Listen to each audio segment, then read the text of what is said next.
Mariah Thompson drove down Elmwood Avenue just after sunset, the sky a soft wash of pink and purple. She had spent the evening speaking at a small community center about legal aid for low-income families. Ow. As the state's attorney general, she often attended events like this to stay in touch with people across the region. Tonight had been rewarding. She'd met a young single mother who reminded her of herself when she had begun her own career. Full of hope, but worried about money. Mariah's heart had warmed as she listened, offered advice, and then quietly slipped away when the meeting ended. Eager to go home and rest before another busy day tomorrow, her black sedan glided over smooth pavement, tires humming lightly. The streetlights flickered on, revealing neat lawns and pastel-colored houses.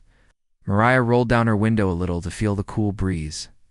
She loved the calm of this time of day, when traffic was light and the only sounds were crickets and distant dogs barking.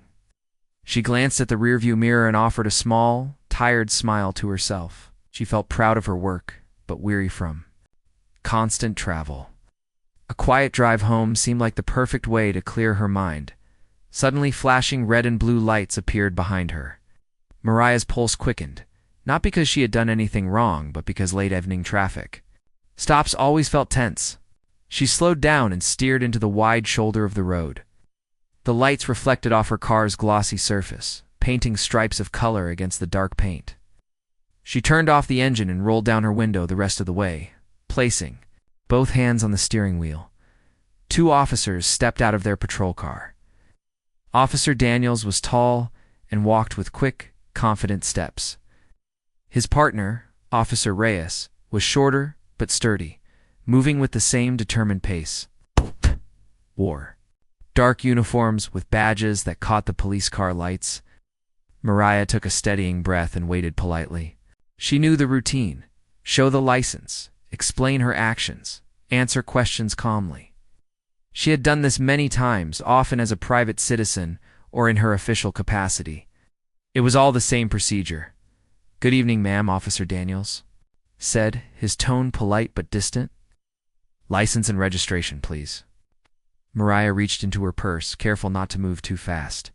She handed over both documents, keeping her expression calm and respectful. "Of course, officer," she replied in a clear voice.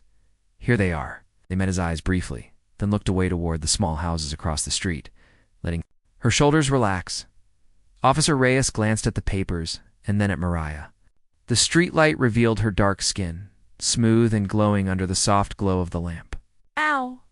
He frowned and said, "Miss, this isn't your local district. What are you doing out here so late?" Mariah explained in the same calm tone. "I'm on my way home from a community event. I spoke about legal aid and then left when things wrapped up." She paused, hoping her words would settle the tension. "I live just a few miles down the road." But Officer Daniels shook his head and said, "We get a lot of people lying these days. We'll need you to step out of the car." Mariah swallowed. She felt the familiar knot in her stomach, the uneasy feeling of being treated like a suspect. When she had done nothing wrong, still she did as she was told. She opened the door and stepped onto the pavement, hands visible at her sides. Her pulse raced, but her face stayed calm. "Is there a problem, officers?" she asked gently. Officer Reyes moved closer and pointed to the car. "We're going to search your vehicle," he said. "You can't refuse a search if we suspect something illegal." Mariah shook her head. "I have nothing to hide," she said softly. "But if you have a warrant, please show it." The officers exchanged glances. Officer Daniels gave a curt nod to Reyes, who produced no warrant. Instead, he began opening the driver's door. Mariah's heart pounded as he reached inside to pull out personal belongings, careful not to touch papers or her briefcase. She watched quietly, her mind racing. She thought of her mother, a teacher who had taught her to speak up but also to stay calm when danger came. She remembered her first day at law school, how she had felt a mixture of fear and determination. That feeling returned now. She lifted her chin and met the officer's eyes with steady confidence. "I understand your duty," she said, "but please respect my rights." Her voice was clear and even, betraying none of the fear she felt inside. Officer Daniels stepped back and smirked. He bent to pick up a small matchbox that lay on the floorboard, apparently fallen from Mariah's glove compartment. It as if wondering why a driver would have matches. Then, without warning, he struck a match against the side of the box. The small flame burst into existence for a moment before Daniels held it near the car's door edge. Mariah gasped and took an involuntary step back. "What are you doing?" she cried, her voice trembling now. But Reyes only laughed softly. The flame touched the rubber seal around the door and a faint wisp of smoke rose. Mariah's eyes widened. "Stop! Please stop!" she pleaded, raising both hands. Her heart thudded loudly in her chest. She looked around, hoping for help from a neighbor or passerby, but the street remained silent, except for distant crickets. Within seconds, a small flame appeared at the door's edge. It spread quickly, feeding on the dry rubber. Mariah backed. Further away, her heel catching the gravel shoulder, she stumbled but kept her hands raised. Officer Reyes crossed his arms and watched as the little fire grew. Neighbors still did not appear, perhaps unaware of the scene unfolding just yards from their homes. The lamplight and patrol car lights cast flickering shadows on the houses as the fire grew hotter. Mariah felt its heat on her face. She took several steps back, her skirt brushing the grass. Mind raced. Call 911? But the officers clearly had no intention of helping. They had started this. She could only stand there, helpless, as her car, her only reliable transport, burned. Flames curled higher, casting an orange glow on her anxious face. Tears formed in her eyes, not from the smoke, but from the injustice of it all. Minutes seemed to stretch as Mariah watched the officers turn away, uncaring. She closed her eyes and remembered why she had entered public service, to protect people, like herself and her community, from such abuse. She breathed deeply, finding a measure of strength. Even in this moment of fear, she refused to let anger make her lose control. She would remember every detail, every word, and every look. This moment would not break her. It would give her reason to fight harder for justice. Eventually, the fire took hold of the front wheel well and hood. The heat roared, and the metal began to glow in places. Mariah covered her mouth to keep smoke out of her lungs. She felt a sudden urge to do something, anything to stop this. But the officers blocked her from approaching. Instead, she inched further away until she stood on the opposite curb, watching in shock and sorrow as her car became a ball of flame. The patrol car lights still danced on the walls of the nearby houses, but there was no rescue, no siren, no cry of alarm from the officers. In that moment, Mariah understood that this was not a routine traffic stop. It was an act of cruelty. And though she was only one woman against two armed officers, she also knew she had power. The law, her office, and her voice. She would use them all when the time came. But for now, all she could do was stand and watch. The flames eat away at her car, the product of her hard work and careful budgeting. The smoke curled into the darkening sky. Mariah felt a fire ignite within her, a fire of determination that would never be put out by fear or hate. Mariah opened the car door carefully and stepped onto the soft gravel beside the road. Her hands rose slowly to show she meant no harm. She kept her voice calm as she said, "Officers, I understand you have questions. I am Mariah Thompson, the Attorney General of this state. I came from a legal aid meeting for families in need." The moonlight caught the silver pin on her lapel, marking her office. She felt her heart thump, but she spoke clearly, hoping her title and calm tone would ease the tension. She folded her hands at her waist, standing as still as she could, showing that she would cooperate fully. Officer Daniels stepped closer and folded his arms. "Titles don't excuse you from a proper check," he said. His tone was firm but polite. Mariah nodded, willing to comply. She offered, "Please tell me what you need and I will do my best to help." Behind Daniels, Officer Reyes circled the car, peering into the windows. He tapped the side panel with gloved fingers. Every tap echoed in the night silence. Mariah noticed the lights from the patrol car reflecting off the shiny paint of her vehicle, making it look like a dark mirror. She took a quiet breath, steadying herself for what might come next. Daniels glanced at Mariah's registration and license again, then looked up sharply.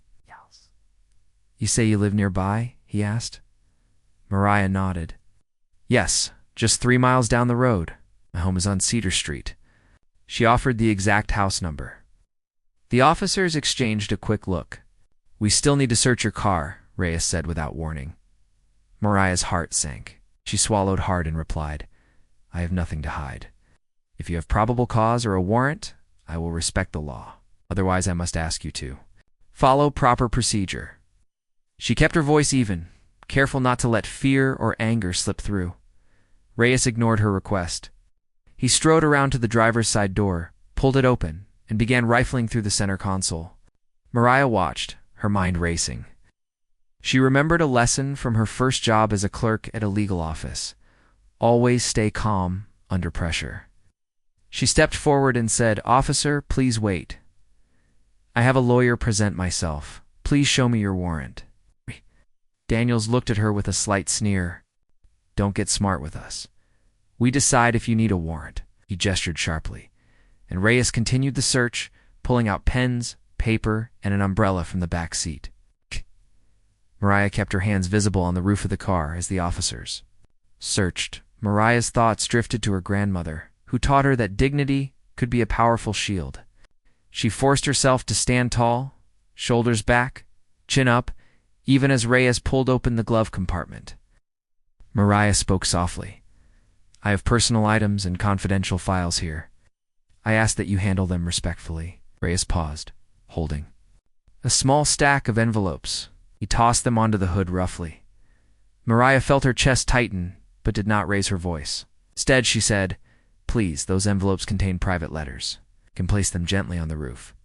Her calm pleas seemed almost invisible. Daniels knelt beside the driver's door and picked up a small matchbox from the floor. He held it in his palm and turned it over. The stark yellow and black of the box stood out in the night. Mariah gasped. Softly. Please don't touch my personal items, she said. The officers ignored her. Reyes continued searching the back seat, looking for anything suspicious. Mariah watched as he pulled a folded blanket from the trunk, then tossed it to the side. The blanket landed on the pavement with a soft thud. She realized they were treating her home and her work as if it were contraband. Officer Daniels stood, up slowly, the matchbox still in his hand. He glanced at Mariah, who remained calm but ready to speak again. You're making this too easy, he said quietly, almost to himself. Then he struck the match on the side of the box. A small spark flared into a bright point of light. Mariah's breath caught in her throat. She felt a rush of panic but held her ground. Officer, please, she said. You must stop. Her voice was steady, even as her heart hammered. She held out her hand, as if to shield herself from the bright spark. The small flame hovered near his fingertips for a moment before Daniels stepped closer to the car door. He held the flame near the rubber seal between the door and the frame. Mariah's eyes widened as she saw the edge of the rubber begin to darken. Stop it, she cried. Her voice echoed in the empty street. Neighbors' windows on the nearest house showed no movement. No one came out to help. The streetlight above them flickered, casting long shadows. Mariah's worry grew as she watched the officers treat her car like an unwanted object instead. Of the vehicle she relied on every day, she took a step forward, hands still raised in surrender. You are destroying my property, she said softly but firmly. I ask you again to stop. The smoke curled from the door seam as the rubber began to smolder. Mariah felt heat on her face. She fought the urge to cry out. She stared at the officers, noting every detail. The way Reyes's jaw set, the glint in Daniels's eyes under his cap. She committed these images to memory, knowing that this moment would define her fight for justice. Ow. She would not let fear make her run. She would stand and watch, recording each act in her mind's eye in that tense silence. With only the crackle of rubber and the faint hiss of smoke, Mariah realized how alone she was. 2 officers held her car and her dignity in their hands. The night air felt thick, as if it weighed down on her chest. She took a deep, shuddering breath to steady herself. She remembered her oath as Attorney General, to protect citizens. From abuse of power, now, she was the one under attack, yet she refused to shrink away. She stood firm, a lone figure in a dark street, determined that this wrong would not stand unchallenged, as the match burned down in Daniels's hand. He let the flame linger near the rubber for just a moment longer before finally blowing it out. The small ember glowed red on the door's edge. Mariah flinched, but did not move away. She breathed out slowly and took a step forward, voice calm again. "Please get back and let me call my office. I will provide you with the proper documents." She reached into her purse for her phone. The officers exchanged a glance, one of triumph, one of doubt. Mariah stood ready, phone in hand, prepared for the next step in her fight for respect and justice. Mariah felt a rush of heat as the small flame near her car grew into a fierce orange blaze. The rubber seal between the door and the frame had melted, and now flickers of fire danced across the paint. She staggered back, her hands pressed to her cheeks to shield her face from the scorching air. Her heart pounded so loudly she feared it would break through her chest. Each crackle of burning rubber sounded like a cruel laugh. Mariah's black sedan, her reliable companion on so many late drives home, was now unrecognizable beneath the flames. The officers stood by, their faces illuminated by the firelight, offering no help. Instead, they watched as though they were spectators at a cruel show. In the nearby houses, the crackle of fire finally stirred people from their evening routines. A soft glow spilled into foggy windows and curtains twitched. A mother in a nightgown gripped her child's hand as she crept to the door and peered out. A young man on his porch paused his music, frowning at the scene. Within moments, several neighbors spilled onto their lawns. One woman called out, "Is everything all right?" but stopped when she saw the two uniformed officers standing calmly before the burning car. Another neighbor fumbled for his phone, raising it high to record the scene. The street was alive with whispers. Why won't they help her? What are they doing? Mariah watched their faces, some full of horror, some of helpless confusion. Officer Daniels stepped aside and raised a hand to his radio. "Dispatch," he said into his mic, his voice low. "We have a suspected arson here. Possible self-harm or foul play. Send backup." He paused, as if waiting for a reply. Mariah's breath caught in her throat. The officers were not calling fire rescue, they were treating her burning car as evidence of a crime. A harsh knot formed in her chest. "Please," she cried out, her voice trembling, "this is my property. Call the fire department." The word "please" felt weak in the face of their cold detachment. Neighbors glanced at each other, unsure whether to step forward. The air smelled of burning plastic and rubber, stinging everyone's nostrils. Eyes blurred with tears as she searched for someone to intervene. A tall neighbor, Mr. Patel, finally mustered courage. He strode forward, raising both hands. "Officer, ma'am," he called to Reyes, his voice firm but polite. "This car is on fire. You must call the fire brigade. She's in danger, and so is the neighborhood." Officer Reyes shrugged and glanced at Daniels. Daniels lowered the radio and turned to Mr. Patel. "Stay back," he said shortly. "This is police business now." Mr. Patel swallowed and stepped back. Uncertainty etched on his face. Mariah felt both gratitude for his attempt to help and frustration at its failure. She remained rooted to the spot, helpless as the flames climbed higher. In the glow of the fire, Mariah reached for her phone. Her fingers shook so badly that she dropped it, and it clattered on the gravel. She knelt to retrieve it, wiping soot from its screen before dialing 911. She steadied her voice, explaining calmly despite the chaos around her. "My name is Mariah Thompson. I'm the State Attorney General. My car is burning and no one is coming to help me. I need the fire department at Elmwood Avenue and Cedar Street right away." She repeated the address, her tone measured. Even as she spoke, her mind raced ahead. She knew that once the fire was out, evidence of the officers' cruelty would be plain for all to see. She had to survive these moments until help arrived. Neighbors clustered around her, some offering words of comfort, others simply standing in shocked silence. The mother who had peeked from her window now stood beside her, placing a tentative hand on Mariah's shoulder. "I called it in, ma'am," she whispered. "Help is on the way." Mariah gave her a grateful nod, though her chest still felt heavy. She glanced upward, hoping to see lights from the approaching fire engine. Instead, she saw the officers, standing impassive, as though they had done nothing wrong. Their badges gleamed in the flickering light, symbols of authority that felt hollow now. As she listened for sirens, Mariah's thoughts drifted to her childhood. She remembered her parents teaching her to speak up when she saw injustice. She had spent years studying law, inspired by cases where the powerless found a voice. This was her moment to live those lessons, not from behind a desk or a courtroom, but here on the street beneath a burning sky. She straightened her back, lifting her chin. She would not cower in fear. She would face these officers and demand accountability. But first, the flames had to be controlled. A distant wail cut through the night, a fire engine's siren, faint but real. Relief washed over Mariah in a silver wave.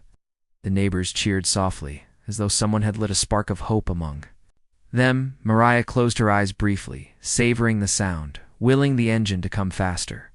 She opened her eyes to see Officer Reyes glance at Daniels, a look of doubt flickering across his face. Daniels, however, remained unmoved. He folded his arms and watched the flames as though waiting for a final verdict. Mariah felt a surge of anger, but she swallowed it down. She needed clarity, not rage. She was to speak forcefully when the firefighters arrived. The siren grew louder, slicing through the night like a beacon. Mariah wiped her tears and stepped forward, ready to speak when the firefighters reached her. She would describe every moment of this injustice, every detail of the officers' actions. She would not allow this scene to fade into another case file. She would hold them responsible. As the red truck's lights spilled into the street, the officers finally lowered their heads and stepped back. In that shift of posture, Mariah saw the first sign of respect, fear, perhaps of those who could bring them to justice. The firefighters leaped from their truck, hoses uncoiling, ready to battle the blaze that had consumed her car. And though her heart still ached for the loss of her sedan, Mariah felt a firm sense of purpose settle over her. This fire would become the spark of change she had long fought for. The sun rose over the city as Mariah Thompson stirred awake to a flood of messages on her phone. Blue light from the screen reflected in her eyes as she saw dozens of missed calls, text alerts, and social media notifications. Before she could sit up, her assistant's name appeared. Emergency. Call me now. Mariah's heart skipped a beat. She pressed the green button and heard a frantic voice. You need to see this, ma'am. Turn on the news. With trembling fingers, Mariah found the morning news channel. On the screen, two officers in full uniform stood beside her smoking car. Flames roared behind them, a shocked anchor said. Tonight's top story: police officers accused of burning a woman's car during a traffic stop. She turns out to be the state attorney general. Mariah felt her chest tighten. She watched as replay after replay showed the fire, the officers' calm faces, and neighbors' horrified expressions. Within minutes, the video had gone viral. Social media exploded with outrage. One post read, "How can police burn an AGZ's car? Who is safe?" Another said, "If they can do this to her, imagine what they do to ordinary people." Mariah knew the image of her car on fire would stay in people's minds. She stood in her quiet bedroom and took a deep breath. Though she was used to tough cases and legal battles, this felt different. It was personal. Yet she reminded herself she had a duty to stay calm and lead by example. She tapped her shoes on the floor and rose. Preparing for the busy day ahead, in the state capitol, reporters gathered outside the police department's headquarters. Photographers jostled for the best angle. Microphones hovered as police spokespeople emerged. Chief Barnes, a tall man with graying hair, faced the cameras. He cleared his throat and said, "We are aware of the footage showing two of our officers and the damaged vehicle. We take these allegations very seriously. Internal investigation is underway." Reporters shouted questions, but he gave no further details. Mariah watched the live feed as the chief spoke. She noted his stiff posture and careful words. He sounded concerned, but Mariah sensed he was trying to protect the department. She knew she would need to push for transparency. Meanwhile, at her office, Mariah met with her deputy and legal team. The conference room was bright, with tall windows letting in the morning light. Mariah's deputy, Alina, placed a tablet on the table. On it, they saw clips of the incident, posts from citizens, and early comments from local politicians calling for justice. Alina spoke softly. Many are calling this a hate crime, though the motives are unclear. We need to act quickly. Nodded. She leaned forward, placing her hands on the table. We will cooperate fully with the police investigation, she said. But we will also open our own review. No one is above the law, not even officers. Her team exchanged determined looks. They knew Mariah would lead with fairness and strength.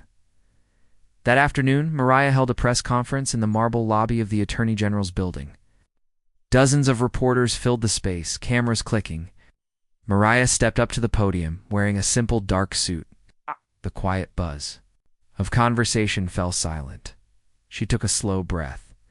Thank you all for coming, she began, in a clear, steady voice. Last night, during a traffic stop, 2 officers burned my car.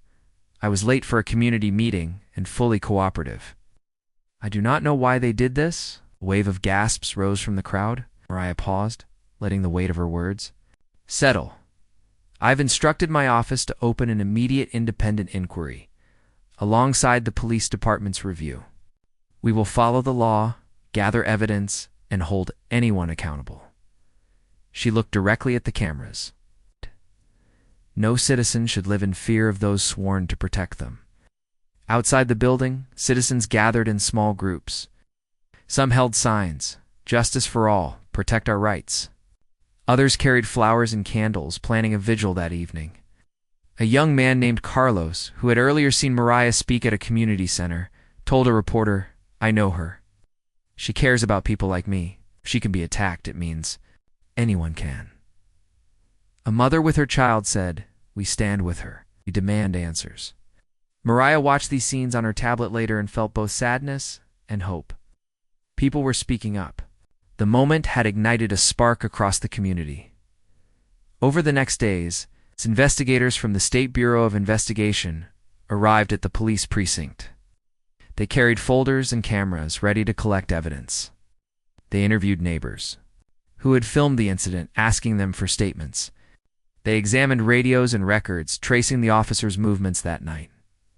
Mariah met with the lead investigator privately. He told her, your cooperation has been invaluable. We will treat this like any civil rights violation. Mariah thanked him and said, I trust you to be fair. The truth must come out. As she left the meeting room, she paused in the hallway, glancing back at the investigator's badge. She felt a surge of relief that her office and his were united in purpose. At home that evening, Mariah sat by her window, watching the city lights. She reflected on how her life had changed in a few days. She remembered feeling safe as a child, believing that police were protectors. Now, she wondered how many others felt betrayed.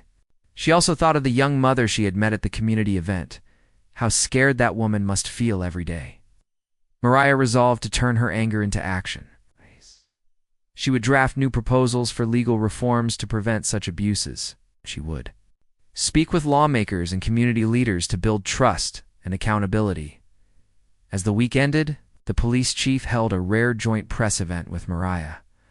They stood side by side in front of the precinct. The chief spoke first. Our investigation found clear violation of department policy.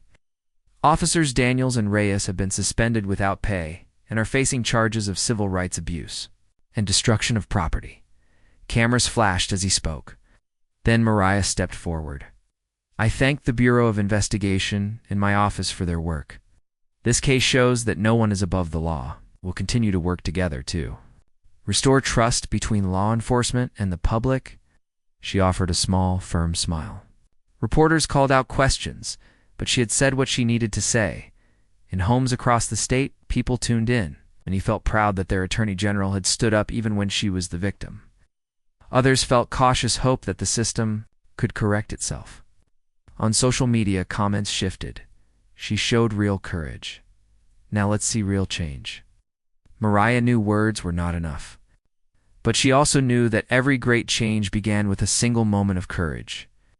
She closed her eyes and felt a sense of calm determination fill her. The public eye had shone bright on this injustice, and now the hard work of reform would begin. Mariah Thompson was ready. The news of the incident spread quickly through the state. stirring conversations everywhere from quiet kitchen tables to busy coffee shops. People were shocked that two police officers had acted so wrongly, especially toward the Attorney General, someone many looked up to as a leader and protector of the law. This moment had opened a deep wound in the community, but it also sparked hope for change. Mariah Thompson, standing tall despite what had happened, became a symbol of courage and justice. The police department took swift action.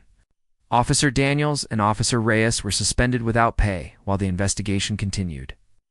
Their suspension was a clear message that actions like theirs would not be tolerated. Soon after, charges were brought against them.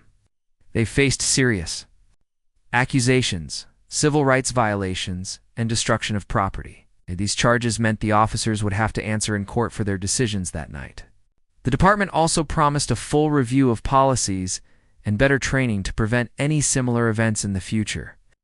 This was a step toward restoring public trust, but many knew the journey would be long. Mariah did not stop with the legal actions. She knew that real change needed to come from new laws and better systems. In the weeks that followed, she worked closely with lawmakers, community leaders, and activists. She organized meetings and listened carefully to the voices of those who had faced discrimination and abuse. With their stories in mind, Mariah drafted proposals for stronger laws on police conduct and accountability. These proposals called for clearer rules about traffic stops, better oversight of officers' behavior, and protections for citizens against unjust treatment. Mariah spoke passionately about the need for trust between police and the people they served. Community support grew stronger every day. People organized rallies and peaceful marches, carrying signs that read "Justice for All" and "End Police Abuse." Many showed up not just to support Mariah, but to demand respect and fairness for everyone. At one rally, an older man with tears in his eyes said, "For too long we were silent. Now, thanks to her courage, our voices are heard." Families who had never met each other before came together, united by a common hope for safety and dignity. The media followed Mariah's work closely. Interviews, articles, and editorials filled newspapers and websites. Many praised her bravery and leadership. Some stories told of how Mariah's calm strength inspired others to speak out. One young woman said, "She taught me that even when the system seems against you, you must stand firm and demand your rights." Mariah often reminded the public that change was a team effort and that everyone had a role to play. She encouraged citizens to stay involved, watch for fairness, and hold leaders accountable. At the same time, Mariah took time for herself. The events had been exhausting and emotional. She found comfort in quiet moments at home, walking in her garden or reading books that reminded her why she loved the law and justice. She spoke often with her family and close friends, drawing strength from their support. Mariah knew that her work was far from over, but she was ready for the challenge. The fire that had destroyed her car had also sparked a fire inside her. Fire for justice, truth, and change.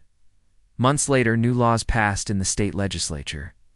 These laws improved training for officers, increased transparency, and created stronger consequences for misconduct.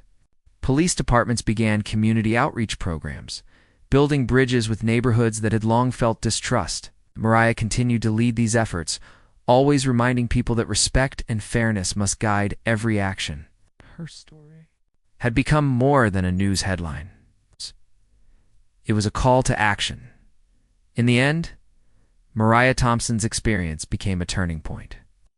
What started as a painful, frightening night led to real progress for the whole state. People learned that standing up to injustice, no matter how powerful the opponents, could make a difference.